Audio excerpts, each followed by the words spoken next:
เอาอย่างมาฝากป้าทุกบ้านกินข้าวหรอกินแล้วเจ้าบอกกินไหมอ่ะนี่บอกกินเนาะอ๋อบอกกินกับเมื่อหอยแครงว่าสิซื้อไหมเพื่อนผมบอกกินฮะหอยแครงเจ้าบอกกินเนาะกินแล้วเหรอ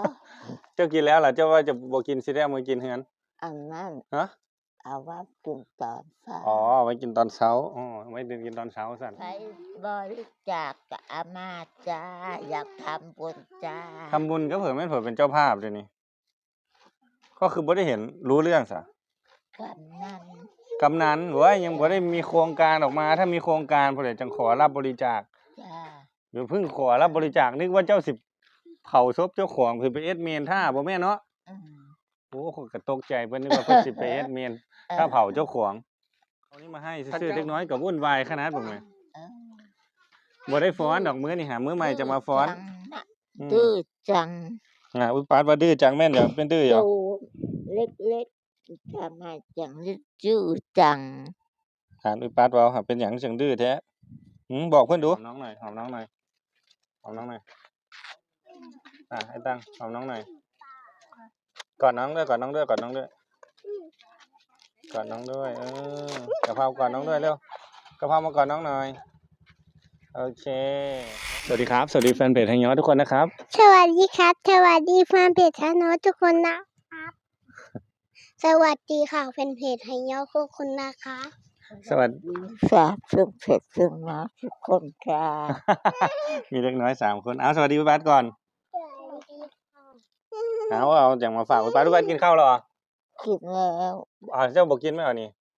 บอกกินเนาะบอกกินกับเมื่อหอยแครงว่าสิซื้อไหมเพื่อนผมบอกกินฮะหอยแครงเจ้าบอกกินเนาะกินแล้วเหรอเจ้ากินแล้วเหรอเจ้าว่าจะบอกกินสิได้เอามือกินเฮือนอันนั้นเอาไว้กินตอนเช้าไว้กินตอนเช้าไว้กินตอนเช้าสั่นบ่ได้ซื้อน้ำจิ้มให้ไดเพราะว่าเจ้าบ่มักก็เลยบ่ซื้อมาเอาขอบคุณจังนาจ้าก็นึกว่าบอกกินกำลังดีใจว่าสิได้เอามือกินเพิ่นว่าบอกกินแล้วสิไปกันเลยนี่เตรียมอุปกรณ์พร้อมล่ะไปใส่ก็คือเปิดไฟไว้สาบ่ปิดหรอฮะเปิดไฟเฮือนในเฮือนไว้แบบนี้หรอแมงไม้สิบ่บินเข้าไปหลายขนาดหรอปิดเด้อคือบ่ปิดเลยแล้วมันบ่มีไผเจ้าย่านเด้ย่านคนมาลักของ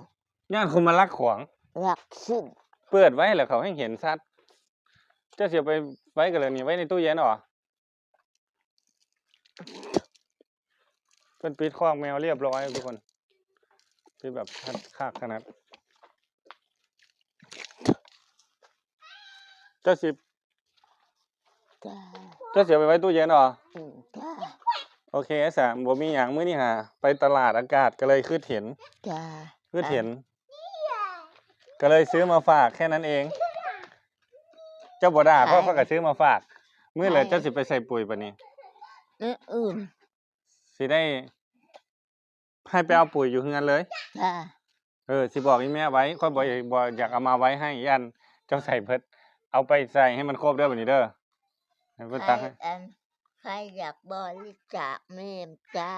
บริจาคเมนบริจาคเมนเจ้าสิเผาศพเหรอบ่ศพใครเลยเวลาฝนตกมันลำบากพื้นก็เมนเหรอเปียกเมนก็แล้วเมนเผาศพใส่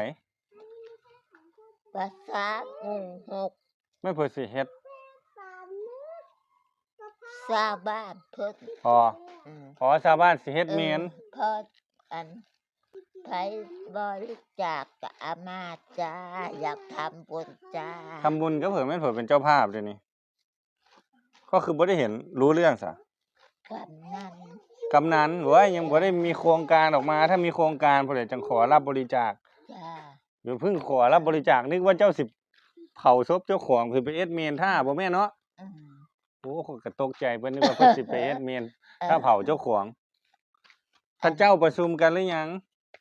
ซุ่มแล้วมื้อเหรอข้าเจ้าไปเบิกเอารถไถไปเบิกบ่แม่นเพิ่นได้งบมาแต่อบต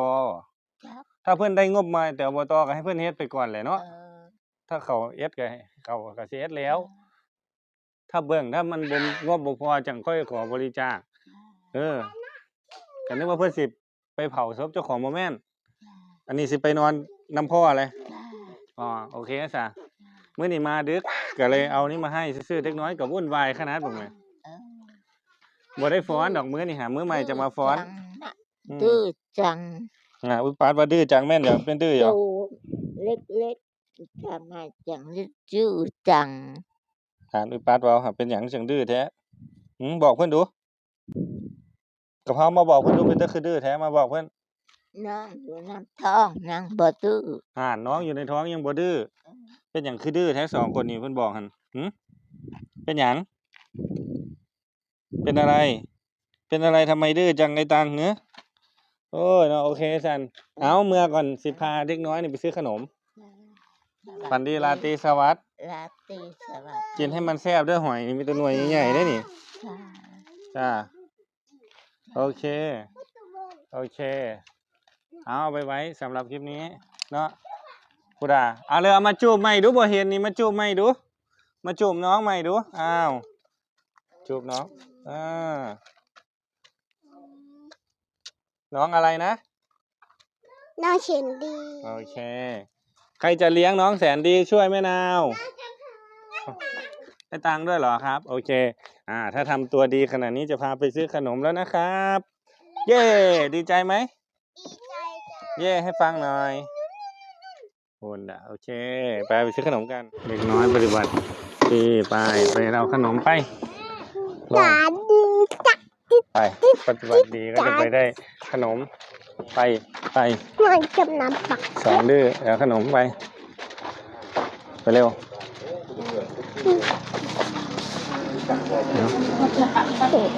มึง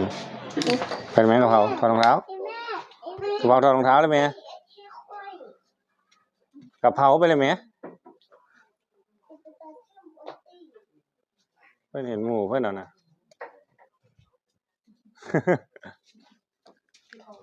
เร็วคือนานได้แท้นี่ฮะคือหายากแท้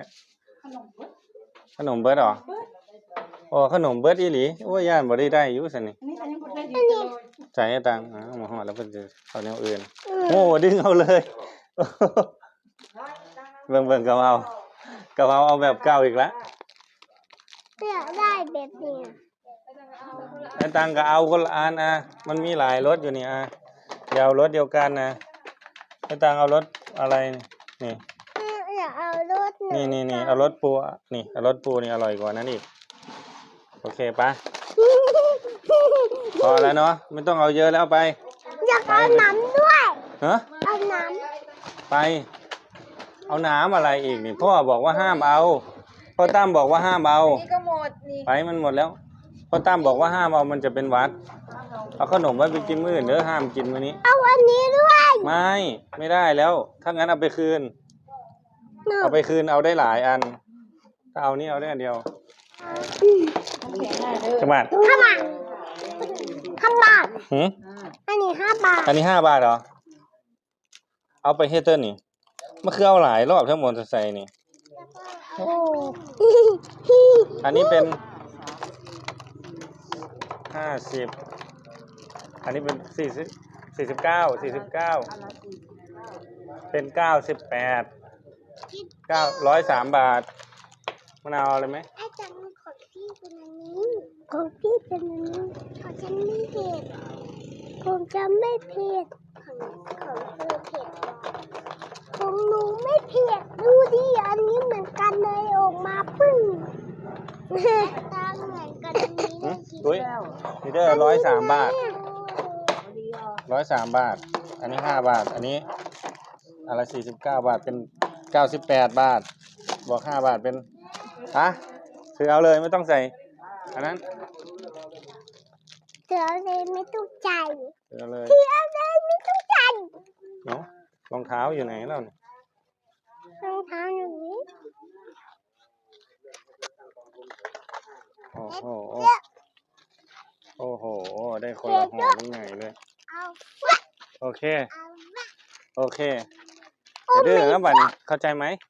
อย่าดื้อนะบัดนี้เข้าใจไหม ใจ นะสำหรับคลิปนี้นะครับ ให้รางวัล2ดื้อโดยการพามาซื้อขนม คนละห่อใหญ่เลยไอ้ตังนี่อยากกิโลกันหมู่เลยวันนี้เฮ้ยโอเคสำหรับคลิปนี้ไปแล้วเว้าด้วย สวัสดีไปแล้วนะคะ สวัสดีครับ สวัสดีค่ะ กะเพรา สวัสดีจ้า โอเคบ๊ายบายบ๊ายบายจ้าหอมน้องหน่อยหอมน้องหน่อยหอมน้องหน่อยหอมน้องหน่อยไอ้ตังหอมน้องหน่อยกอดน้องด้วยกอดน้องด้วยกอดน้องด้วยกอดน้องด้วยกะเพรากอดน้องด้วยเร็วกะเพรามากอดน้องหน่อยโอเคบ๊ายบายบ๊ายบายจ้าสวัสดีครับสวัสดีค่ะ สวัสดีครับ โอเคไปแล้วสวัสดีครับทุกคนฝันดีราตรีสวัสดีครับ